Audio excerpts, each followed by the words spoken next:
Welcome back to Nasdaq Trade Talks. I'm Jill Malandrino, Global Markets Reporter at Nasdaq. We're coming to you live from Inside ETFs in Hollywood, Florida. And joining me for this segment, we have Sonal Desai. She's the Chief Investment Officer and Portfolio Manager with Franklin Templeton Fixed Income. We're going to take a look at active processes for fixed income management. It's great to have you with us on set. Thank you so much. And looking just at the first few weeks of January, volatility has certainly come back into the market, and expectations need to be recalibrated and thinking about where you're going to put your money next. Yeah, for sure. I do think that we're looking at election year, even without everything that's happening right now coming out of China, even without that, I think markets were priced for perfection.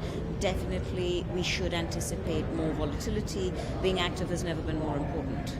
Yeah, that's a theme that we're hearing a lot this year at Inside ETFs in 2020. And while you remain cautious overall, you also want to have capital on the ready with these pockets of volatility to invest in areas that might be more attractive from a valuation perspective, more attractive fundamentally.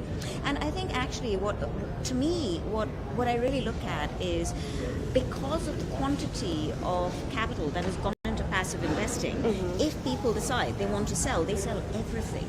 And that opens up opportunities if you're active, because good and bad bonds get thrown out in periods of volatility. And what we are trying to do is to make sure that we keep liquid portions of our portfolio at the ready so that we can increase our exposure.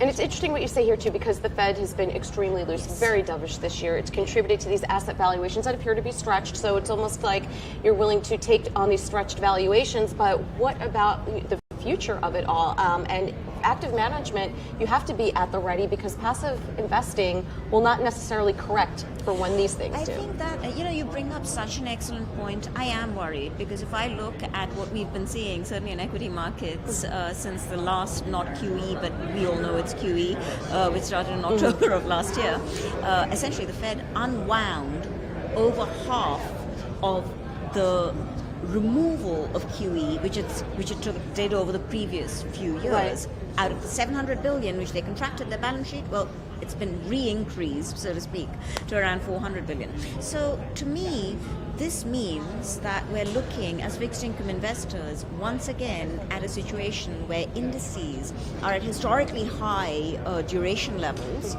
But at some stage, that duration is going to start selling off, and unless you're active, you aren't going to be able to take advantage or protect yourself. And you think it requires a disciplined, systematic approach, particularly for fixed income managers. It's not as easy with equities. They tend to be a little bit more liquid. Fixed income management, there's different durations. A lot of these bonds trade by appointment. I think that's why we're seeing fixed income ETFs really grow in popularity to help managers with their fixed income portfolios. I would say that is correct.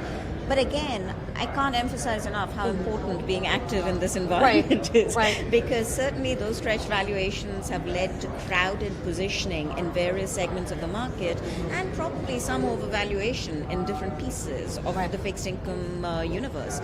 You've got to know which pockets to avoid. Yeah, and at Franklin Templeton, your fixed income group, you actually have a quant approach when it comes to active management. Tell us about that. So, it's not really that we have a quant approach. What we're doing, I think, is really interesting. We're trying to marry that bottom-up fundamental research, which Franklin has always been known for via its analysts, with the latest and greatest from quant and data science. Right. So essentially, if I look at quant and data science, it tells me the state of play in the sense of everything that's in the market data today.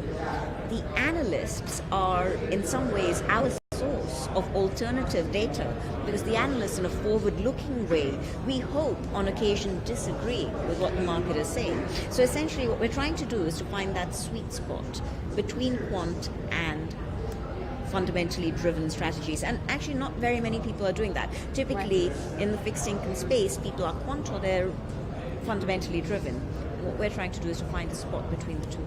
Do you think we're going to remain in a very dovish environment, at least through the election? Oh yes, not just through the election. I think this is an extremely dovish Fed.